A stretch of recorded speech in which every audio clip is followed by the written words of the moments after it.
What were you thinking, Urban Decay? What is up, guys? Welcome back. Today we are going to be doing an old-fashioned anti-haul. I've seen a lot of anti-hauls recently that are not anti-hauls. Y'all know I'm not a semantics queen. I don't care. I just am kind of surprised by how it's all become the same thing. It's like, is it an anti-haul? Is it window shopping? Is it a will I buy it? I am actually going to do like a full anti-haul a la Kimberly Clark. And then one at the end where my mind was changed recently and why I'm filming this video now for the second time. I think I have flake glitter in my mouth. It's what's on my eyes right now, and I thought it was going to be gelatinous, and it is just loose glitter, and so now it's just loose glitter in my life. I don't know, let's go ahead and jump into all the things I'm not gonna buy. The first thing I want to talk about, the first thing that I want to talk about is the droplet.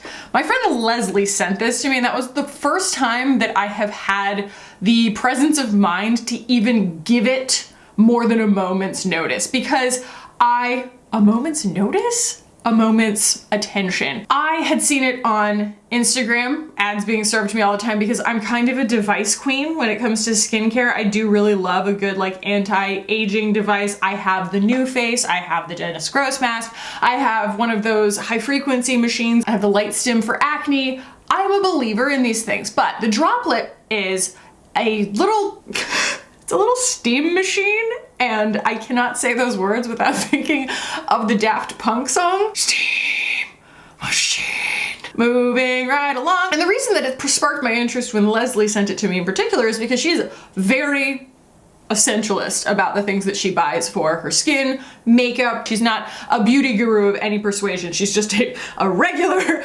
makeup, you know, consumer in her own life. And she sent it to me. She's like, this seems really, really cool. Have you tried it? Do you plan on reviewing it? And I looked into it and I wrote her back. I said, this is really, really wasteful. And she goes, what do you mean? I said, you have to buy individual pods on a subscription service from the Droplet company in order to even continue using a device that costs $300 American dollars. Oh, hell no! Guys, $300 USD to have this thing in your hand so that you can put some social distance between you and your skincare as it vapors on your face. I'm not saying it doesn't work. I genuinely have no idea. I have no credibility as to whether or not it works. I am just frankly exhausted of a company thinking that it doesn't just deserve my money now, it deserves me committing my money to them in the future just in order to use their product. And she was like, oh my gosh, you're right. I thought I'd be able to use my own serums in this. And I was like, but no, that is what was so silly to me about it. And also just on a completely personal level, because it's like, yeah, makeup, I am willing to try and risk my American Doll hairs for something that I might not like. But when it comes to a face device, I'm really putting a lot more of my own personal consideration towards it as to whether or not it's something that's going to find its way into my routine. My self-care routine is like a certain part of my day. It really doesn't leave a lot of room for those devices. Maybe like one every couple of days or something like that, you know, to just do a nice little extra. But if it were part of my every single day routine that I had to pull out this little thing that probably has its own charging cable and probably has its own routine and all this stuff, has its own like beeps and strengths and warmths and just ideas of where it belongs in my routine, and have to think about that, and then also have to like dedicate that time every single, like it's going to take up not just a moment of my time, but a ceremony of my time, then that's gonna displace something else in my routine, and it becomes such like a non-negotiable, I probably wouldn't even end up using it. So that is the menagerie of reasons that I will not be putting my own $300 towards reviewing the droplet for you guys. It's because I just don't believe it should exist in the first place. I promise the rest of these are not that serious and soapboxy. I'm gonna step down from my soapbox now and just be a normal person screaming on the sidewalk. Addison Rae Item Beauty. Scrolling through Sephora and I'm like, what's this? Because it's in very Gen Z packaging, you know? I'm sorry I keep touching my face. I have boogers. I'm scrolling through and I see Item Beauty, and then I'm like, what is this? It's by someone named Addison Rae, who is a TikToker. And we are in the age of TikTokers being told by their various management companies that they need to go ahead and leverage their fame to sell whatever it is they want, because the nature of their fame, the arc of their fame, if you will, is probably going to be higher but shorter than most. So she is really hopping on the train to, you know, get her stuff in Sephora, and I'm sure that people are going to buy it and love it. If you put Addison Rae in a lineup with other TikTokers, I would be hard pressed to pick her out. Yes, I would. New York City, I'm 1,000 miles away. I'm just kidding. And I am a-okay with that. I just don't think it's for me. The thing that piqued my curiosity about the line in itself was just that she has a facial spray that's charcoal based. It's like gray water, you know? And I was like, I mean, I get that charcoal is like good for certain things. Activated charcoal is good for great things, but yeah, I don't know. It just, like, I was intrigued by that, but then when I went and looked at the rest of her selection, I was like, A, this isn't for me, and B, the rest of it is just, by God, like normal Gen Z, you know, young makeup and skincare, like stuff that doesn't have a whole lot of active ingredients, stuff that just isn't made for my skin, and stuff that I genuinely think that if I reviewed it on my channel, you guys would be like, huh? You know, it'd be like if I like pulled out a Kylie lip kit, you'd be like, what? Where am I? So yeah, I'm not gonna do that. But the reason I felt it was worth mentioning is just because it was in the new at Sephora. You know what I mean? I'm sure all of these TikTokers are coming out with lots of things all the time, but they don't really cross my plate all that often, and this one crossed my plate. Okay. Okay, I have to look this one up again just because I need to make sure it's as bad as my mental image, or maybe it's worse. It is the Urban Decay Wild Greens palette. And is this an ugly color story?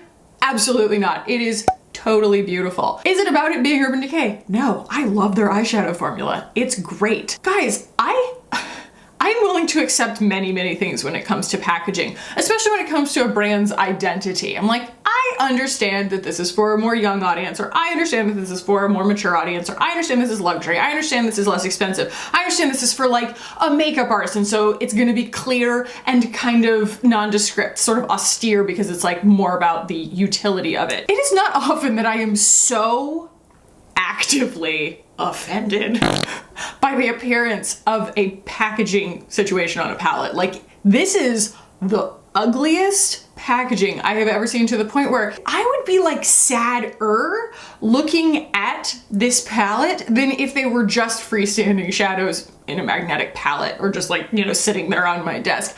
What were you thinking, Urban Decay? It has a big eye in the middle of it, and a couple more on there too, the likes of which you would have drawn on the front of your Converse sneaker out of boredom with a ballpoint pen in middle school. It really doesn't look like it went through any other review processes than that. It was like someone drew it and they said, yep, send it to print, because there is no imagination here, there is no dimension, there's no nothing to this packaging. And Urban Decay does beautiful packaging. In fact, my son dragged the Stone Vibes palette out of a drawer this morning. Like, sure, we could improve on this in the form of making it not a gigantic piece of, you know, non-biodegradable plastic. That would have been a start, but we can do beautiful, beautiful things with cardboard. It's a whole wide world of possibility out there.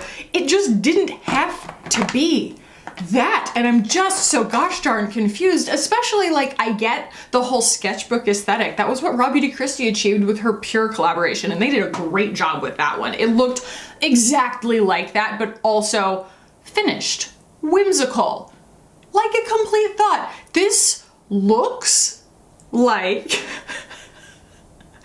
a mistake. And I talk about the things in my life being not just functional, but also at least something that I enjoy interacting with, or maybe that I have no feelings about interacting with, but this is the ugliest palette I've ever seen. And I apologize to the shadows inside of it, because I'm sure they're lovely. Oh, I just wrote down cursed Bologna mask. I'm not gonna spend a whole lot of time here. I don't know why Oscar Mayer put out a mask that looks like I'm putting sliced hot dog on my face. I mean, I get it, right?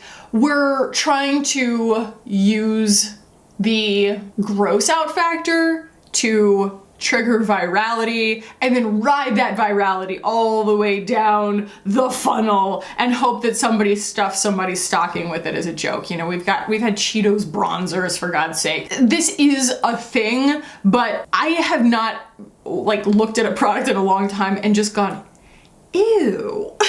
Like, ew, dude. Like, I don't think I've ever even eaten Oscar Mayer bologna. And of all the things in the world, like, why? Just why? You know? But also, I don't think, I'm just guessing here, I'm just postulating, but I don't think that there are probably any true skincare benefits here. It's really just about like the gag.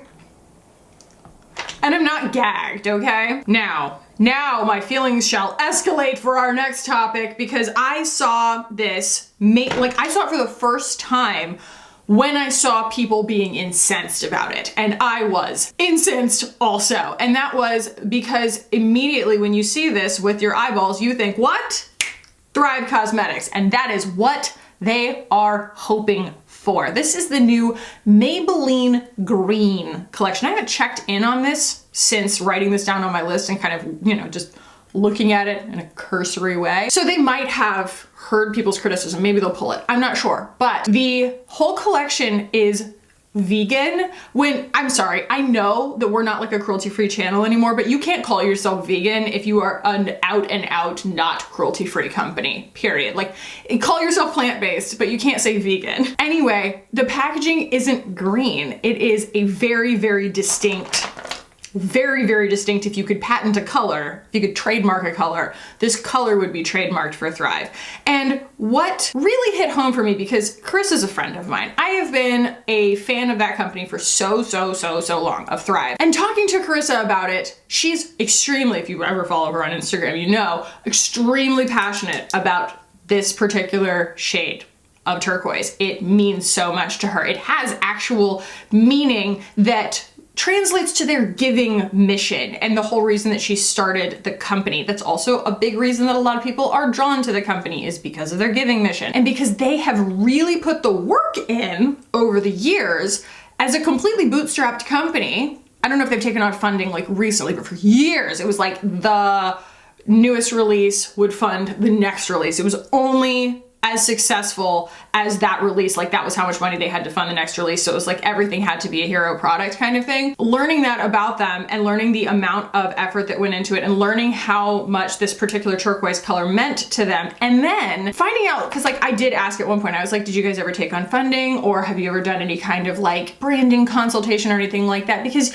you do tend to see brands that start out kind of as like a beautiful passion project, especially a young CEO like Carissa is, for someone to kind of like come in, pour money on it, and just rebrand them. And she's like, every time I would talk to somebody about that, they always, their first thing out of their mouth was lose the turquoise. You know, it's not universally appealing, blah, blah, blah. And it was like the big sticking point for her. She's like, no, this is so important to me. This is my brand. This is our community. And her community is so important to her. And so that is why I am extra incensed seeing someone like Maybelline, who I would have never really like given it, like, you know what I mean? They hide their mess well enough. I don't really care what they're doing behind the scenes, but for them to frankly just hijack all that work and all that reputation that Thrive has built to try and do it right is just so tacky to me and so frustrating. And I also don't really know how stupid they think their customer must be.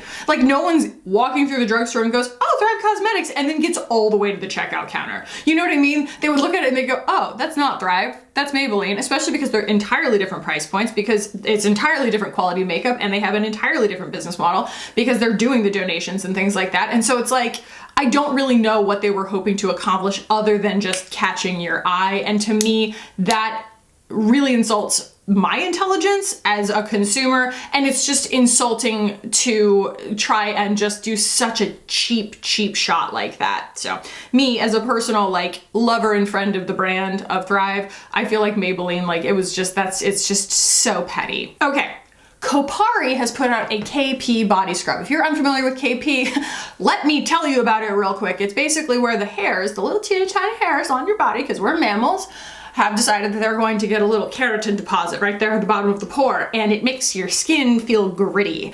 And it's very, very annoying, and sometimes it can just turn into acne, and it's a mystery to a lot of dermatologists, actually, to like to the dermatologist community. Like, I've talked to various dermatologists about it, and they're like, no one really knows what is, like, it's caused by specifically, or we would have solved it by now. And so there are lots and lots of different, you know, regimens out there to try and treat it or to eradicate it. And I have tried so many of them. But the main thing here is, yeah, we feel a sense of accomplishment when we're using something that's really scrubbing the life out of our skin, especially when we want mentally to like sand it down so it's smooth, like that's what you want. But I used the First Aid Beauty KP eraser for a long time. And first of all, something that washes off of your skin isn't going to do anything. And two, it doesn't work. Like, scrubbing your skin like that as your singular thing, like, it just doesn't work. It's a mental thing that you think is gonna work, but it doesn't. I have used the Soft Services bars, the microcrystalline bars, and those I feel like are better because you can actually like keep sustained friction on your skin, and you have a lot more control, and you're not just squeezing something out and then it washing away or it's dissolving. But I still know that that is not in itself a solution. Like, you have to figure out what your skin needs and how to treat it. You can't just come at it with a physical exfoliant and just beat the daylights out of it. You know what I mean? You're gonna do more harm than good. And then also they'll, you know, try to tell you like, oh, because we understand how KP works, it is a combination of both physical and chemical exfoliants, and so it's gonna have AHAs in it and things like that. Not in a body wash, okay? Like, yeah, it might, but you're gonna do so much more with your dollar by using something that you put on your skin afterwards. And it's going to stay on your skin, and you're going to get the full benefits of those active ingredients. I mean, sure, it's a nice to have if you're someone who kind of just needs a little sloughing or something, but as far as it actually calling itself a KP treatment, don't believe the hype. They don't work. Charlotte Tilbury Eyes to Mesmerize Matte. Wow, this was one I was not gonna buy anyway because I am probably in the minority of just like, I'm not that impressed with the Eyes to Mesmerize formula to begin with because it creases. I've tried so many other cream eyeshadows that don't crease. All the little silicone based sticks, they don't crease, or like on most people. Phytosurgeons, that's not gonna crease on you. Any of them that like dry down most of the time, those aren't gonna crease on you. The Charlotte Tilbury one is pretty low tech and it's pretty high priced. You know, it's very, very precious. I have Oyster Pearl, but I never got compelled to like buy another one. I was never that impressed with the formula. And now I'm seeing people who really did have their hopes high for this product trying the Eyes to Mesmerize Matte, and they hate it. It's like super patchy and just not at all what they expected and just really not very pretty. Yeah, I just thought I would touch on that if you are unaware of my like history and my personal opinion on that formula as it pertains to the rest of what's out there in the industry. I was not planning on buying it to begin with, but like, oh my gosh, if Michelle Wong can't make it, you know what I mean? If she can't make it work, and we're talking luxury prices. So yeah, I will not be buying the Charlotte Tilbury Eyes to Mesmerize Matte. I did finally get my hands on her foundation though. Oh my gosh, okay, so Miss Dior, which I guess is just like, I guess a spin-off of their perfume? I'm not sure, because we've got Dior Backstage, and now we have Miss Dior Makeup. I just like ran across this and I'm like, that looks like one of those old Mary Kay like all-in-one palettes that like closed and like the lipstick showed through the top, and it was kind of dainty and Polly Pocket, and like I get the throwback value of it. But first of all, like I remember one time Leanne doing like an across the board like things I don't buy anymore, and she was talking about how she just doesn't buy full face palettes anymore because it's just so unlikely that you're going to use every single thing in there, all the blush, all the highlighter, all the eyeshadow, whatever, and that you'll use it at the same rate or anything. And like, I don't know your life, but I've never been on the go like that, and I have never been so on the go that I need to take my makeup like that, like with me for touch-ups. Now, that said, I could understand if you would definitely want to have things like your lipstick with you. Well, this Miss Dior palette has taken that spot where you would think your lipstick goes, and what have they put in there? Nail polish. What? I was like, when? In anyone's everyday quotidian, fam, are you going to go, you know what? I need to touch up my eyeshadow, my blush, and my nail polish. And you're just gonna be in the middle of what? A bus? Your office? A lunch table? At a restaurant? And you're gonna pull out some stinky nail polish? What? No, no one does that. And this is just I'm like, I can actually tell you, there's no customer for this. There's no customer, unless you're a drag queen. You know what I mean? Like, you might need your top coat, girl. That might be very, very important to you, but like, you probably have one you like better than Miss Dior, you know? So anyway, yeah, I just found that to be oh so silly. Just oh so silly. It looks just kind of like a collector's item. You know, it might as well just be there for show because it's completely not useful. This glitter I have on my eyes is all over everything. This is the last one before I give you guys this like lowdown, right? I'm scrolling through Trend Mood and it's just a blur. It's really a blur. Like, as far as anti-hauls go, I could practically anti-haul like 99% of what's on Trend Mood because it just doesn't apply to me.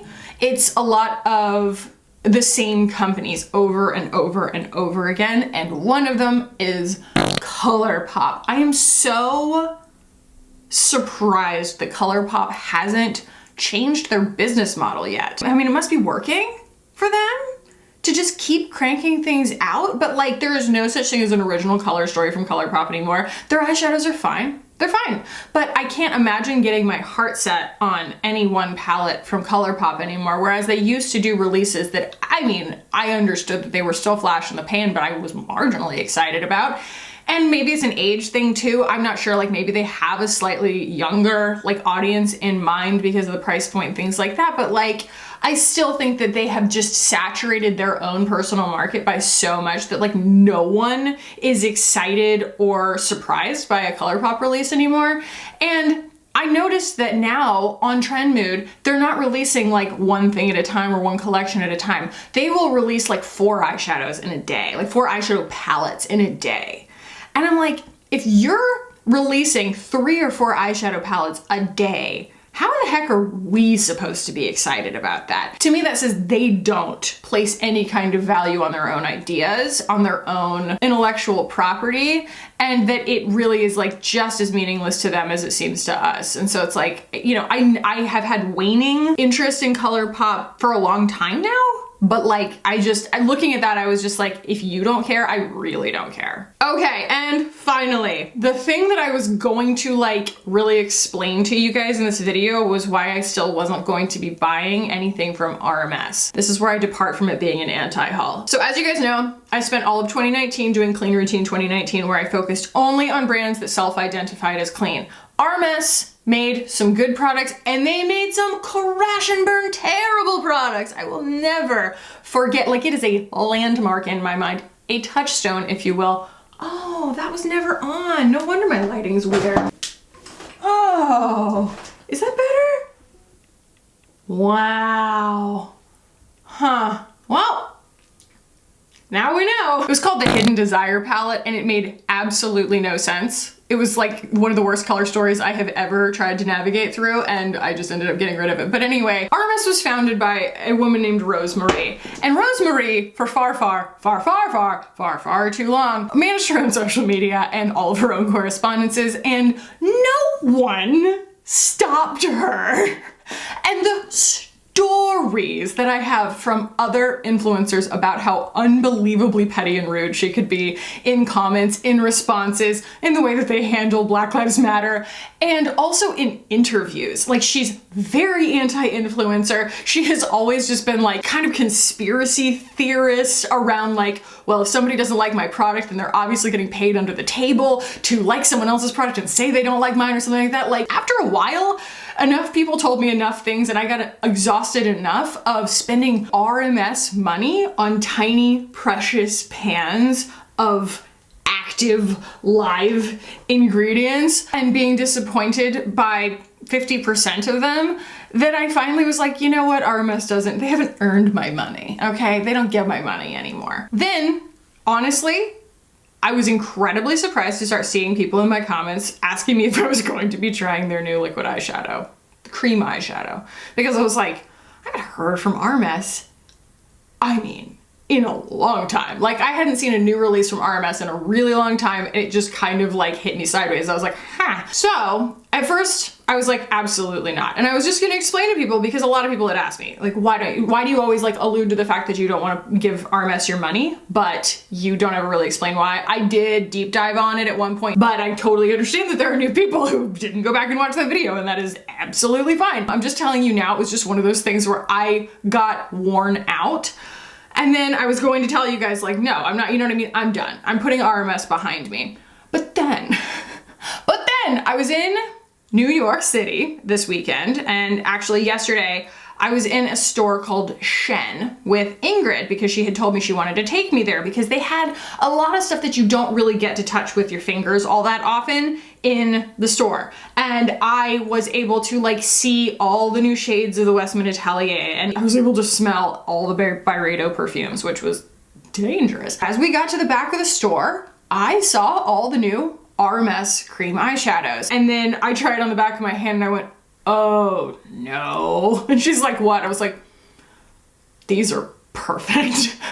They're beautiful. She goes, yeah, I heard from somebody that they do actually set down. And I was like, oh no. Because something that I was really expecting was for, if it was gonna be RMS, it's coming through the lens of RMS, it was not going to have any technology to it. We are very much just like skating through life on the idea that ingredients are the thing that matters most. I had tried their pot cream eyeshadows several times and gotten them as gifts and things like that, like gifts with purchase, and they creased immediately, and not in like an aesthetic way. It was just a very, very disappointing product. And I put those on the back of my hand, guys, and I was like, these are beautiful. These perform really beautifully, like the way that they spread and the way that they set down, and the colors are gorgeous. And I was like, just kind of speechless at how different they were from what I expected. I really expected them to just be like grease paint, you know, just something that was very like coconut oil based and just wanted to move around and be slippy slidey. It's like, you know, I hope you like it, you know, give me your money kind of thing.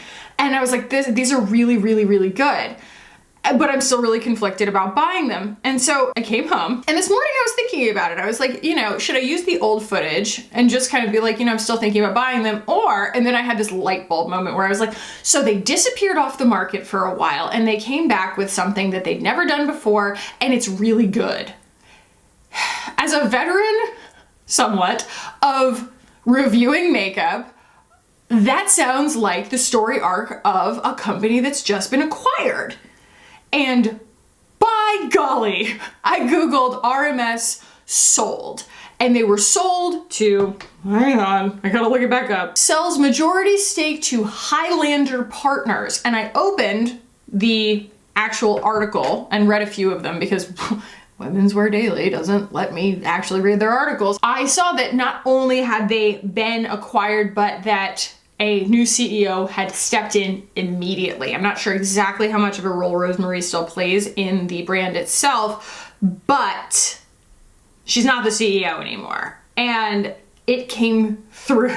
If anything could, if something like that could trickle down to a formula, that is exactly what happened when I squoze that formula out on the back of my hand. I was like, yeah, this is different. This is different RMS, and I am here for breathing new life into the brand. Because I always really liked their aesthetic, even though they had abysmal shade ranges. But I'm really intrigued now to see what they do, and I really feel like they knew they were going to be re-entering the market kind of as a new version of their company, and that this was their debut on purpose because the formula is really pretty, and I already ordered 3 of them. I didn't buy them at Shen because I had to kind of marinate on the idea for a minute, but I have marinated, I've done my research, and I'm actually really excited that they are entering a new chapter because I am excited to see what else comes from them, and I'm definitely gonna buy those eyeshadows because like they're living rent-free in my head right now. It's a very, very good formula. So hopefully I can make them perform really beautifully on my eyes. Hopefully they have wear time, things like that, because as